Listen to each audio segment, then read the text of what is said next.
Welcome to the Tudor Dixon Podcast. Today we are going to talk a lot about young men. Right now, that is the question on both sides of the political aisle, is how do we talk to young men? There has been this push to kind of demonize young men and almost say that if you're going to say positive things about young women, then you have to say negative things about young men. And now politically, it seems like the world is going, well, how do we win back young men? So I have an expert on young men with me, Delano Squires. He is a research fellow for the Heritage Foundation Center for Human Flourishing. So tell us, Delano, how do we make young men flourish in this country? Well, thank you for having me, Tudor. I think the first thing is to acknowledge that men and women need one another. Like we cannot have a functioning society or culture if our politics are built on fomenting disdain and discord between the sexes, right? So the gender war politics are failing politics. It doesn't matter if they are coming from sort of the Andrew Tate red pill right or the blue-haired feminist left. Either way you go, those types of politics are failing politics. So I think the first thing is to acknowledge that men and women need one another in very fundamental ways. I think the second thing is to acknowledge that for the better part of about 60 years, the political left has been demonizing men, and in many ways have gone from fighting sexism to fighting masculinity itself. So I think acknowledging where we have gone wrong, and then being able to say, okay, now let's look at young men first as individuals, but then let's ask ourselves whether there are issues that young men and boys and even adult males are facing that are being caused by public policy, that are being exacerbated by social norms, and if so, what are some ways that we can roll those things back and make progress as we move into the future? You know, you said something about the far left and the far right and how they've come after men in different ways. And I used to be the person that was like, oh my gosh, this is radical and this is going out there and it's getting into the minds of young people and this is radical on the other side and it's also doing the same thing. Now I'm a little bit worried about I don't know how to describe it, like the empathetic center, where it's like, we as women are told you can do it all by yourself. You don't need a man. It's not so much that you consciously think men are bad. It's that you are elevating yourself above anything else and saying, I can do this all alone. I want to focus on me. You had an interview on your Twitter with a woman. It was someone else that was interviewing her. It was a woman named Dr. Cheyenne Bryant, and she was talking about not being in menopause yet. She's 40. I'm not in menopause. I'm still having a period every month. I can still have a baby. And that was like a celebration. I think it's I had my youngest when I was 36. So my oldest I had when I was 32. It's one of those things that once you do it and you are in your 30s and you have your first child, you go, why did I not do this earlier? And you start to see how age affects your life in a major way. And I see this now. Just talked to a friend last night that said, one of our friends is pregnant at 48. And I think, you don't know what you don't know, but we as a society have not been fair to telling people this should happen young. It should happen together. You shouldn't say your career is more important than your family, because at the end of life, it's your family that is there for you. Yeah, and yes, I think I posted that clip, yesterday or a few days ago, and she was making this point that now she's ready to have kids, and she's more financially stable than she would have been, let's say, in her 20s or even in her 30s. Part of my commentary is that I didn't hear her mention a husband in this sort of arrangement. So my sense is that her only interest in men is in their reproductive material. And I think part of, going back to the question you asked, part of the reason that we are in the situation we are right now is because across society, from multiple different institutions, we have been selling the notion that that society actually does not need men, that families do not need men. So, whether it's women proudly declaring, well, I don't need a man, right, in order to have a family. I can do it all by myself, particularly if I have enough resources, I can do it by myself. So in that sense, men become almost like the appendix of the family. Nice to have, but not particularly necessary. Whereas we think of mom as the heart and soul. So the idea that we could have a functioning society with whatever percent, some significant percentage of women who are disaffected, disconnected, have sort of tenuous relationships with their children, everyone would see that as a crisis. But when it comes to men, we say, well, everybody can function in the same ways that they have before. And I think that is a colossal mistake. And as I said, part of this is public policy. I mean, it starts extremely young when boys are in school and we expect them to behave and do all the things that girls do. And anyone who has children, particularly if you have one of each, I have four, I have two of each, you can see the differences in children, in boys and girls, and how they play and how they communicate and how they interact socially with their peers and how they interact with their parents. You can see those sex differences coming out at a fairly young age, right? My sons, who are 7 and 5, there was a season in life where whenever I came home, they wouldn't just run and hug me. They would headbutt me. They would play fight. They would slap. They would want that type of roughhousing. My daughters have never done that. My daughters aren't, as a matter of sort of communication, don't headbutt me, right? And say, okay, dad is home. Let me bang into his leg, because that's just not how they operate. So I think part of why we have this problem is because we have accepted quietly the idea of sort of this androgynous and this sort of cultural androgyny, that men and women are exactly the same. So we just have problems recognizing that men and women are equal in dignity and worth, but different in form and function. And until we're willing to acknowledge that, we're going to continue to have some of these problems. Well, I think culture has really compounded this issue, because I just saw a survey that said that a majority of men say they would be fine with their wife being the main breadwinner in the house. They would be fine being the stay-at-home dad. They look at this as a successful relationship.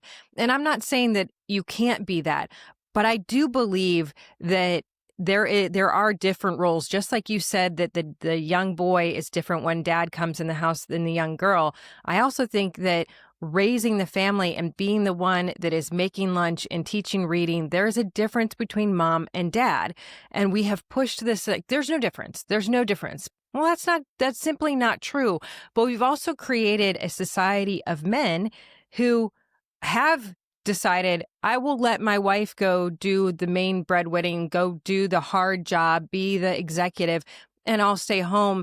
And what happens at the house is much different. And people can complain to me that this is not true. It is true. What happens at the house is different than what would have happened with the house with mom being there. Dad is very different the way he interacts with the kids when it comes to being staying home all day. We also have this society, you mentioned it, of little boys can't be little boys in school. And it is this push that is compounded by a lack of parenting at home, but also this push of teachers going to the house and saying, you gotta medicate. We've seen success with this with other kids. And I'm not ripping on teachers here. I think that this is a cultural issue where we have stopped telling kids you have to behave to a certain extent in the classroom, understanding, though, that boys are going to be more active. They're going to have trouble sitting in their seats, and compounding that with just medicate them and make them zombies and let the classroom be calm. Yeah. No, I think you make some fantastic points, and this point about breadwinning. So, call it 50 years ago, about 85% of men were either the primary or sole breadwinner. Today, the household is much more egalitarian. That's down to about 55%. I believe about 29% of households have sort of a shared breadwinner model. And many people realize this, that in a lot of places it takes, or at least it feels like it takes, two incomes in order to survive.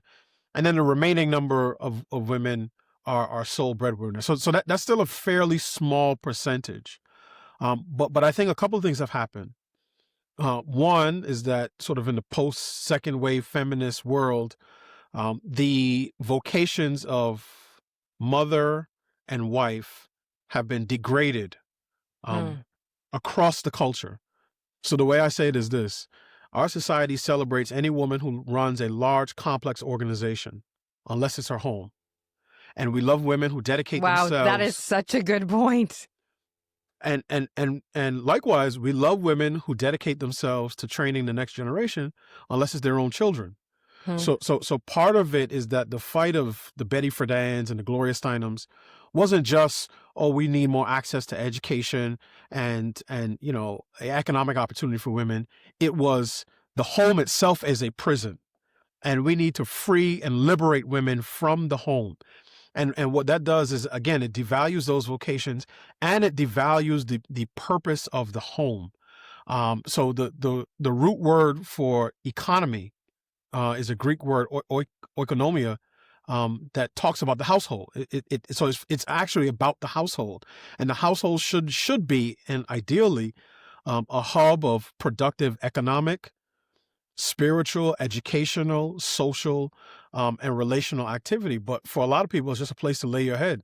So my thing is that both men and women need to understand that, generally speaking, we gravitate to particular roles because I believe that that's how we were designed by God.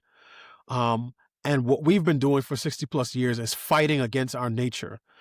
And that's why everybody seems so frustrated. Hmm.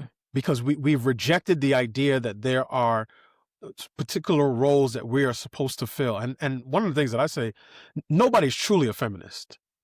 And I'll give an example. If something goes bump in the night, right, at 2 a.m, and I turn over to my wife and I say, look, last time this happened, I went. But you know me, I'm a good male feminist ally. So this time I'll let you go. Right. No, She thanks. she would be on the phone to a divorce lawyer by tomorrow. And part of this problem, going back to men, is that the societal expectations for men have been fairly inelastic for 60 years. It always starts with the same two P's for everybody across the board. It's men are supposed to provide and to protect. Now, across sort of social norms, sometimes people don't want to acknowledge that. And even some men are saying, well, I'm more than a paycheck, which is true. But that's the baseline. The problem is when you try to enter into a dance and one person knows, let's say a song, and one person knows what part they're supposed to be singing, and the other person, it says, I don't want to be held down to any particular part.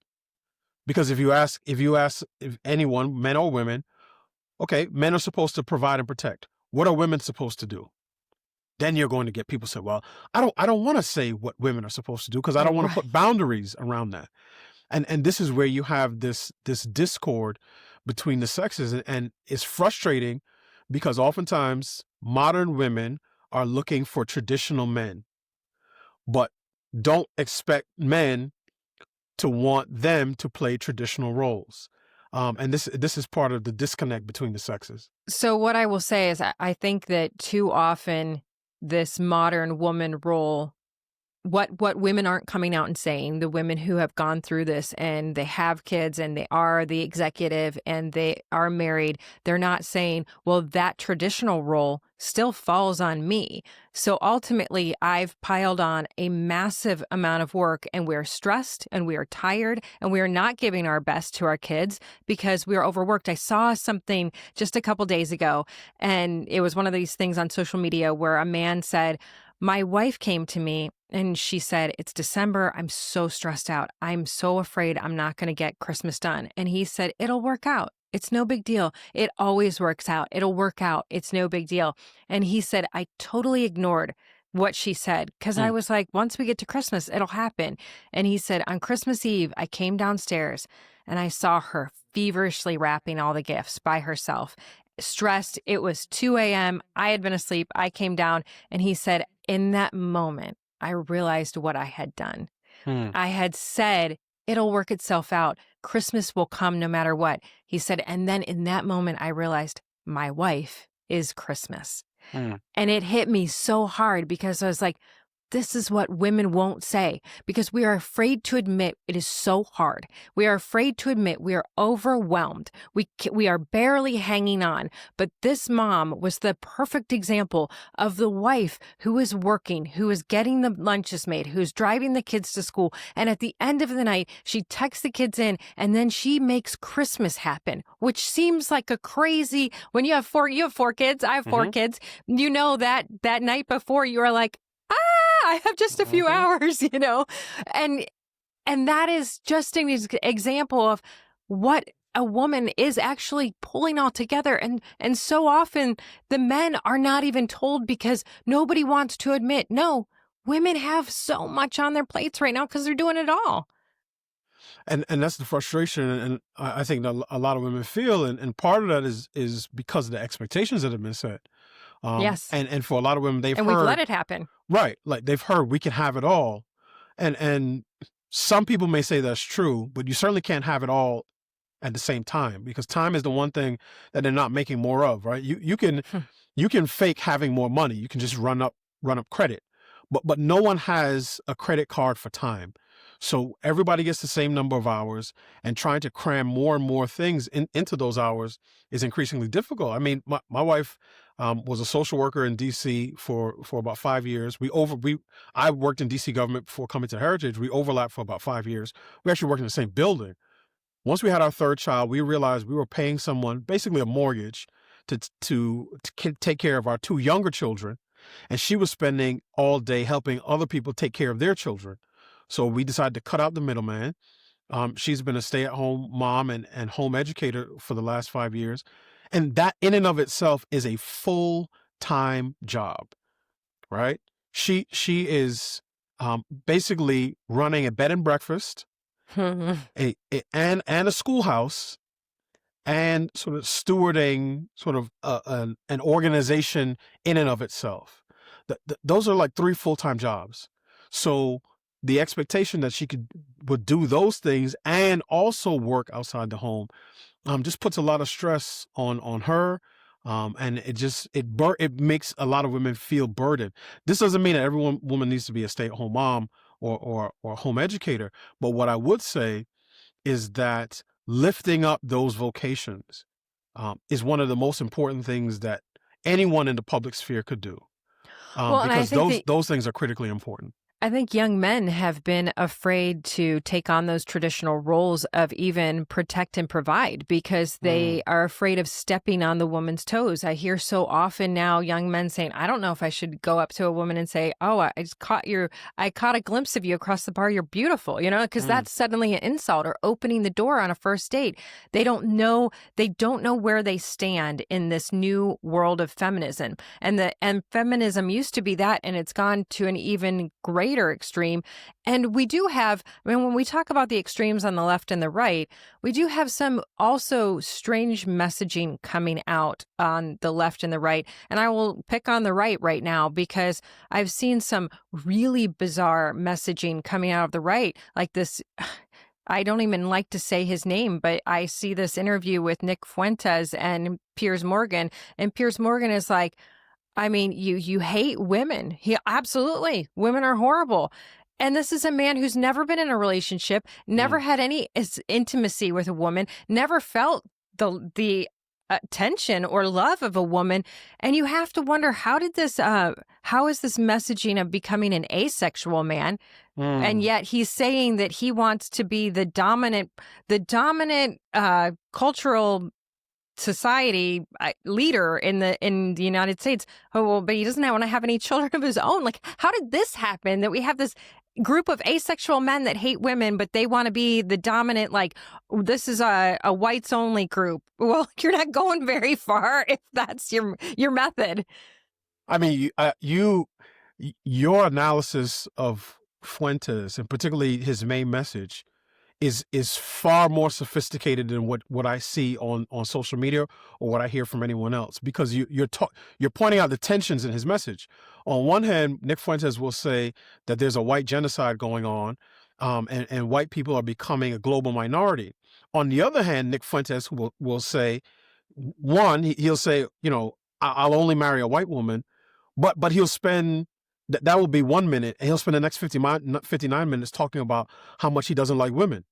So I don't know how a guy who's leading a movement and telling the other guys in the movement that women are really not people that I want to spend a lot of time with. I'm not interested in them, whether in friendship or in romantically, but we want to repopulate the earth with more white babies, right? So I think that's a tension that very few other people have pointed out.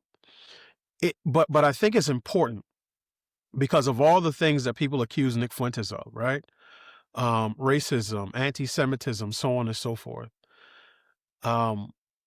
The gender war is far more important for the future of our country than online ethnic tension, right? You can have ethnic tension in a country, or you can have ethnic tension between countries, or religious tension, or sectarian tension between countries. I do not know of a single country where it is a single-sex country. This is the country only of men, and this is one only of women, because men and women need each other in ways that different racial groups do not. I think that only happens in the movie Wonder Woman, where there's an island of Amazon women. Right. So it can't happen in real life, and that's why I'm far more concerned with the way that young men are beginning to think about and speak about women. And again, on the feminist left, this has been going on for 60 plus years. So now it's just a horseshoe effect where both camps are telling their respective members that the other side, the other sex is no good, that marriage and family are a bad deal, and that you should avoid it because you are either going to lose yourself, and this is sort of the Betty Friedan left, or you're going to lose your stuff, which is more Right. of the sort of the Nick Fuentes right. And I think that's a bad deal. I'm seeing some signs of hope, right? I recently posted, it was a short conversation between the governor of Maryland, where I'm a resident, right, Wes Moore, and a podcaster named Van Lathan, where he said that in the state of Maryland, they're doing a lot to center the needs of boys and men. And he said that we can't have a functioning society if our boys and our men are struggling. Now, he didn't say specifically what the state is doing, and I certainly would like to learn more about that. But I was struck by the fact that he talked about boys and men taking their rightful place. I'm not sure if he said in the family, certainly he said in society. That type of language, the acknowledgement that boys and men are a group, a category of people who have specific needs, the acknowledgement that boys and men have specific roles, and the acknowledgement that boys and men, or the desire to see boys and men take their rightful place. That is not language that people on the left typically use when it comes to boys and men. It's typically, to the extent that they talk about masculinity, it's about men using their masculinity on behalf of quote unquote marginalized groups. So it's about being a good ally. That's something politically that I think the left really needs to come back and say as well, because if I look at what's happened, and I mean, I know the right also needs to come and lift up the man, but I would say on the left, there was a weird movement where it was like, we want to not see color. We want to bring everybody in. We want to lift up every person. And then suddenly, I will say this, and you may disagree with me, but it was suddenly they overlooked the black male. And they said, we are going to lift up black women, and we are going to lift up white trans men or trans women. I don't even know, the men who become women. And then if you look at the leaders in the last administration, it was like they totally overlooked the black man and men in general. But I think that really, they say they come out and they go to these communities, like I'm in Michigan, they go to Detroit and they say, we're here for you. But they overlook the fact that black men have not had leadership positions, enough leadership positions in their party. I mean, my gosh, in Michigan, in the communities that are minority communities that are mostly residents of color, they are not acknowledging that they have white people representing them. I mean, it's so bizarre to me. They gerrymandered the districts so that you can't have black representation in a minority-based community. How can that possibly be that black men don't go, wait a minute, this party doesn't care about me? And I am not saying that there is not work to be done to raise men up across this country. But how is it not seen that Black men are being left behind on the left? Oh boy, Tudor, you about to this is uh you again, you hit the nail on the head. I'll say it for the audience this way. When Democrats show up to talk to Black women, they say, vote for me and I can make you vice president. I can make you a Supreme Court justice. When they show up to speak to Black men, they say, vote for me and I'll keep you from becoming George Floyd. It's a very different message. For women, they push leadership. For men, they push protection. The reason for this is because the most significant interracial union in American history is not the one recognized in Loving versus Virginia. It is the marriage between Black feminists and white liberals that has powered the Democratic Party for the past 60 years. And in that arrangement, the women get something out of the deal. The party and the politicians and the bureaucrats get something out of the deal. And Black men are sort of left on the outside looking in, begging for scraps in a party that they vote for at an 85% plus clip, but they are spoken down to, they are ignored. If any significant, maybe 1 or 2% suggests that they might vote for the other side, all of the party apparatus comes together and says, shame on you, Black men. They get hectored and lectured by people like Barack Obama in Pennsylvania. And they say, shame on you. How dare you not support this Black woman for president or for governor? And what I'm saying is this: the dynamics that we see playing out politically within the Black community are dynamics that start in the home. And when you talk about Black men not having leadership, that starts in the home. 70% of Black children in this country are born to unmarried parents. About 45% of Black children live with a single mother. That means that to be a Black child born to and raised by your married mother and father for the first 18 years of your life is now an exception and not the rule. And those disjointed family dynamics work themselves out everywhere in society. Now, it's easy for us to see it in the schoolhouse, in the courthouse, and in the jailhouse, but it also works itself out in the ballot box and in the way that the left, particularly, messages to men and women, to Black men and Black women, about what it is that they are going to provide.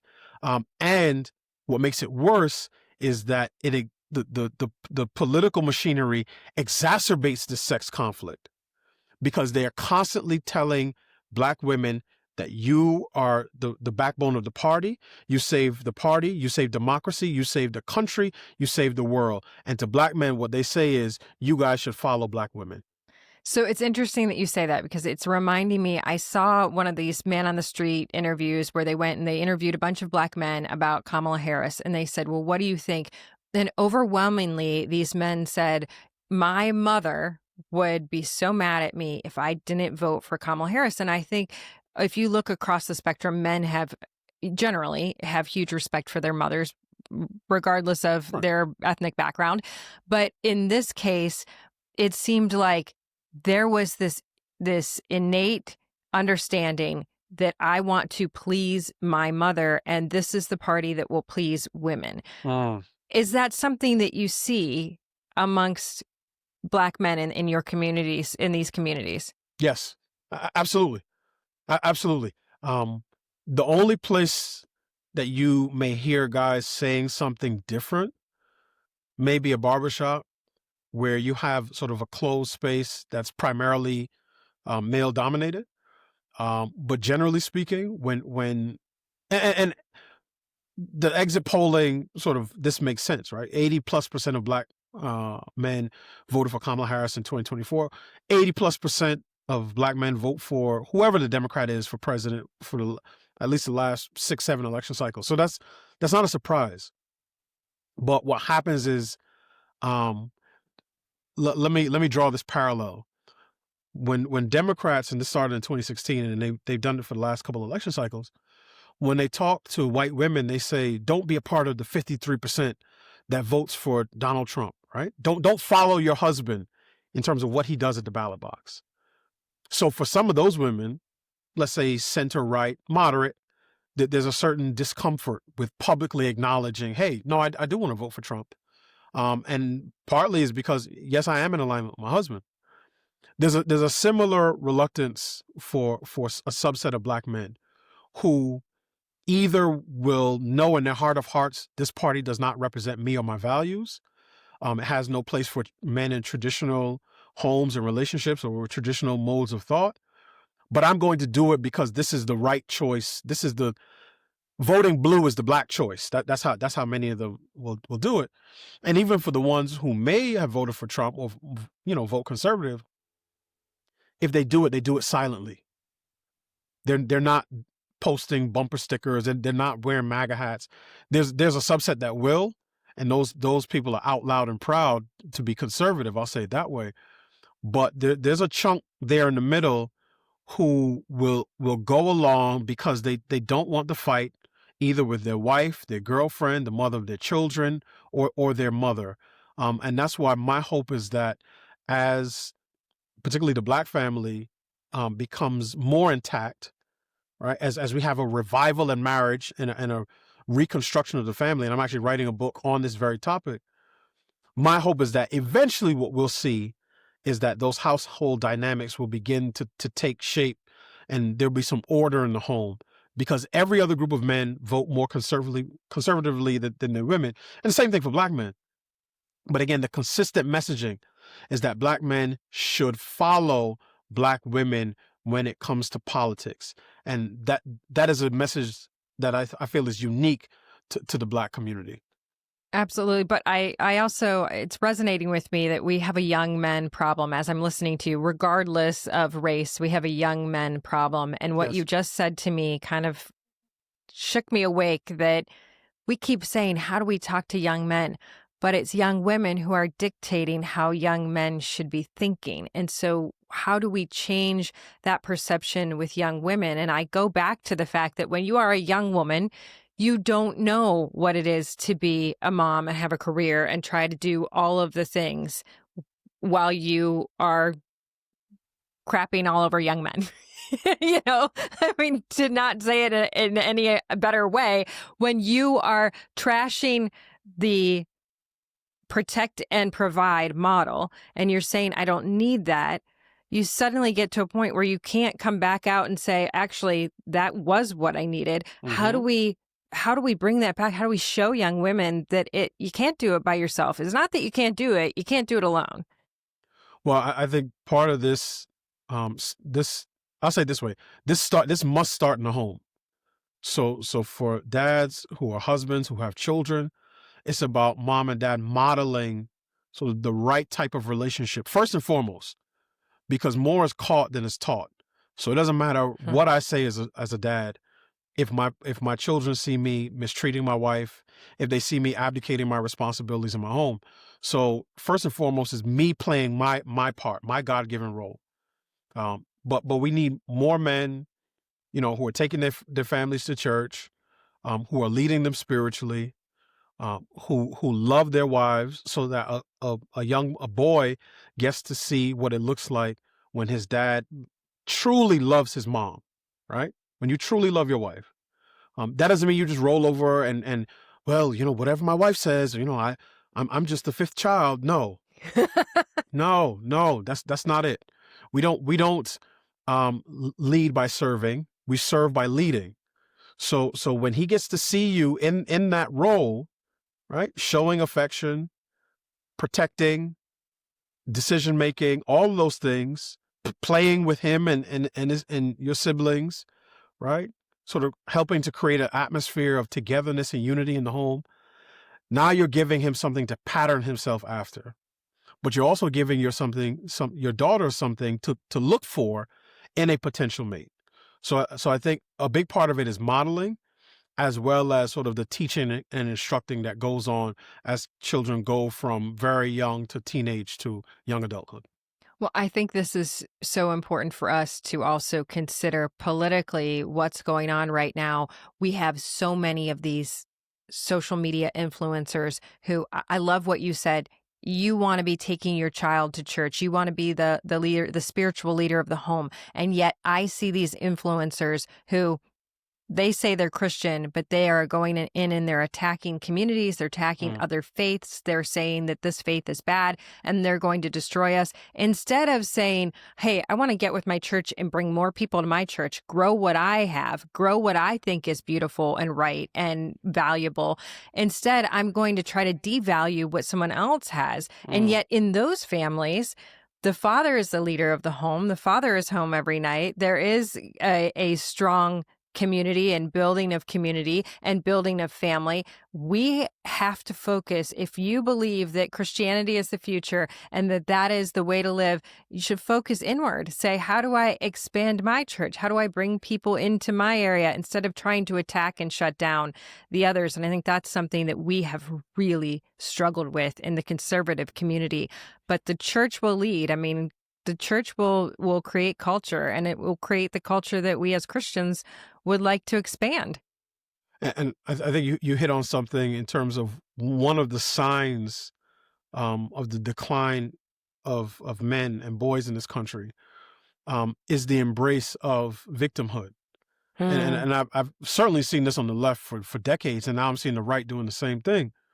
This is not to say that there are not legitimate political or policy or even cultural issues to be addressed publicly, right?